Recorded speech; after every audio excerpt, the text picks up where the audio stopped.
Allot மணி சேனலுக்கு வருக வருக. நான் செபி ரெஜிஸ்டர்டு ஃபினான்ஷியல் அட்வைசர் கிடையாதுங்க. நான் எஜுகேஷனல் பர்பஸுக்காக என்னுடைய பர்சனல் எக்ஸ்பீரியன்ஸை நான் ஒரு 20 வருஷமாக மார்க்கெட்டில் இருக்கேன். அதை தான் உங்கள்கிட்ட ஷேர் பண்ணுறேன். நீங்கள் எந்த முடிவு எடுக்கிறதா இருந்தாலும் உங்கள் நிதி ஆலோசகரை அணுகி அதுக்கப்புறம் பணத்தை போடுறதை பற்றி முடிவு பண்ணுங்கள். நன்றி. அலாட் மணி சேனலுக்கு வருக வருக. இந்த சேனலுக்கு இன்னும் நீங்கள் சப்ஸ்கிரைப் பண்ணலைன்னா தயவு செஞ்சு சப்ஸ்கிரைப் பண்ணிக்கோங்க. பெல் பட்டனையும் கிளிக் பண்ணிக்கோங்க.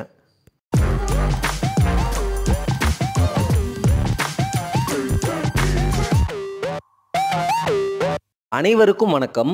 ஓவர் வேல்யூட் ஸ்டாக்ஸ், அதாவது லார்ஜ் கேப்லேயே இவ்வளவு ஸ்டாக்ஸ் ஓவர் வேல்யூவாக இருக்குங்க.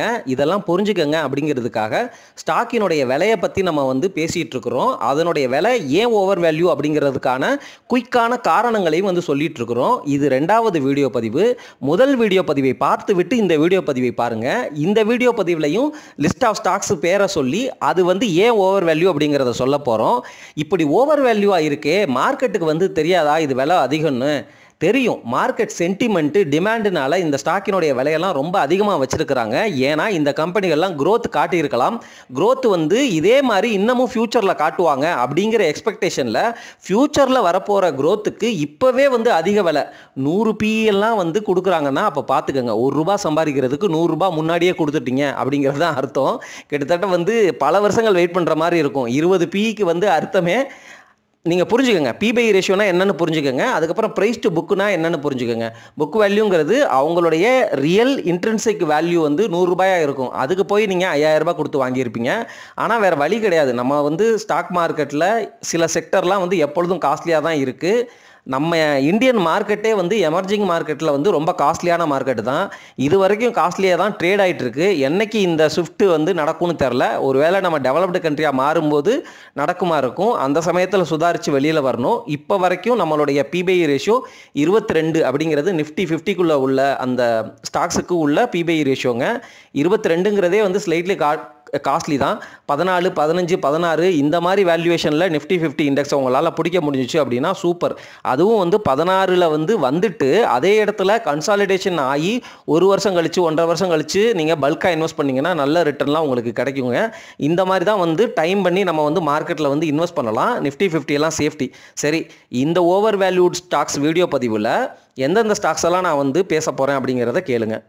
டிவிஸ் லெபார்டரிஸ் கரண்ட் விலை ₹6,589.90. இதனுடைய P/E ரேஷியோ 79.8. P/E ரேஷியோ ரொம்ப காஸ்ட்லியாக இருக்குது. ப்ரைஸ் டு புக்கும் பார்த்தீங்கன்னா 11.7.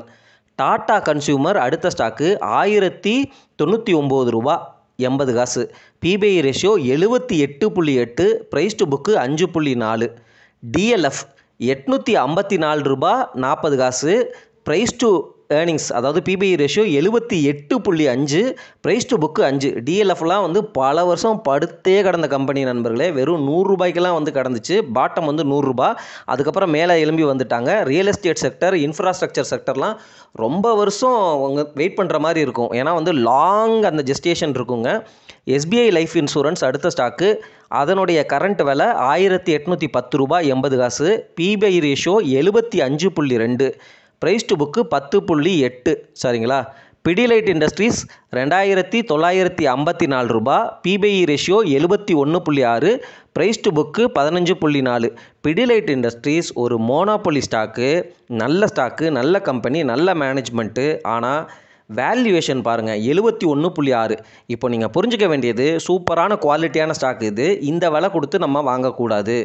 இந்த ஸ்டாக்கை நம்ம வாட்ச் லிஸ்ட்டில் வச்சுக்கிட்டு ஒருவேளை மார்க்கெட் கிராஷில் இவங்கெல்லாம் ஒரு 35 PE 40 PE அந்த ரேஞ்சை தொட்டால் நம்ம கண்டிப்பாக ஒரு போர்ஷன் இன்வெஸ்ட் பண்ணலாம் அப்படிங்கிறது என்னுடைய பர்சனலான கருத்து. நான் அந்த மாதிரி தான் முதலீட்டு முடிவுகளை இது வரைக்கும் எடுத்துகிட்டு இருக்கிறேன் நண்பர்களே.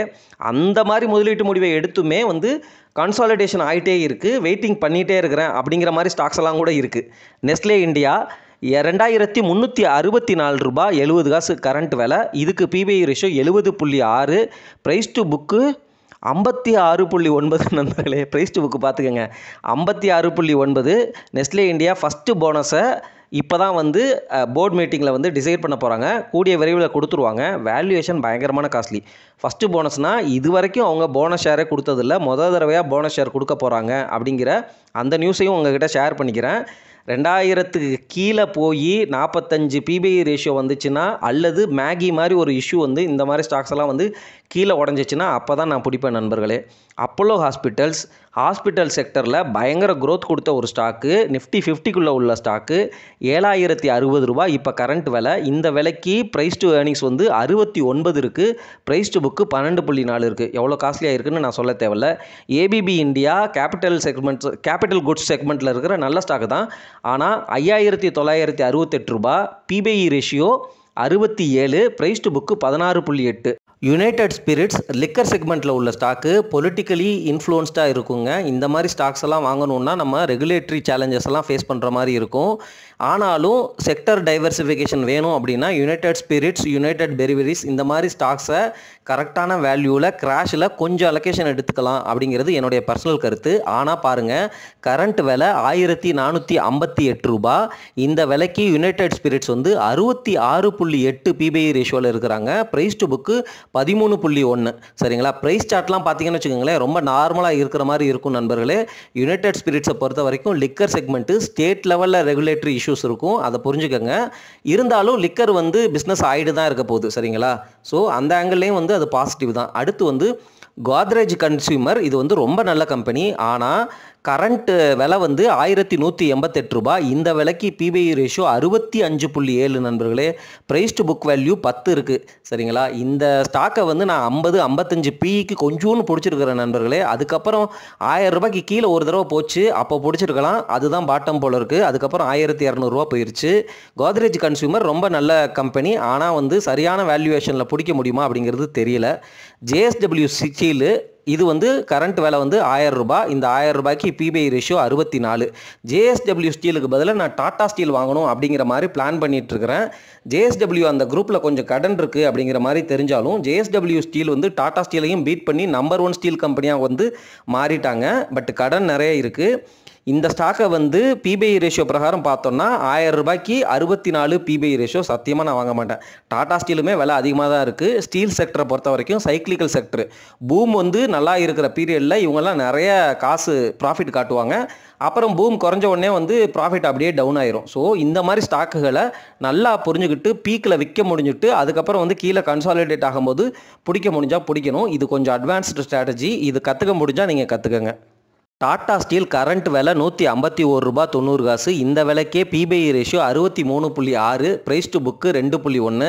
இந்த ஸ்டாக்கெல்லாம் வந்து 100 ரூபாய்க்கு கீழே போகுமா அல்லது 100 ரூபாய் ஒட்டி போச்சுன்னா பிடிக்கலாம் அப்படின்னு வெயிட் பண்ணிட்டு இருக்கிறேன். ஆனால் அந்த வாய்ப்பை வழங்கவே இல்லை. டாடா ஸ்டீலுமே காஸ்ட்லியாக இருக்குது அப்படிங்கிறத புரிஞ்சுக்கோங்க. டாடா ஸ்டீலும் சைக்ளிக்கல் செக்டர். பிரிட்டானியா 5588 ரூபாய்க்கு வந்து ட்ரேட் ஆகுது. பிபிஐ ரேஷியோ 61.5, 35-40 இந்த ரேஞ்சில் வந்து வாய்ப்பு கிடச்சா பிடிக்கலான்னு இருக்கிறேன். அது கொடுக்குமான்னு தெரில. ஏஷியன் பெயிண்ட்ஸு, ரிலையன்ஸ், அதாவது அம்பானி அவர்கள் ஏஷியன் பெயிண்ட்ஸில் ஷேர் ஹோல்டராக இருந்தார். அவருடைய ஸ்டேக்கெல்லாம் வந்து இப்போ ஆஃப்லோட் பண்ணிகிட்ருக்கிறாரு.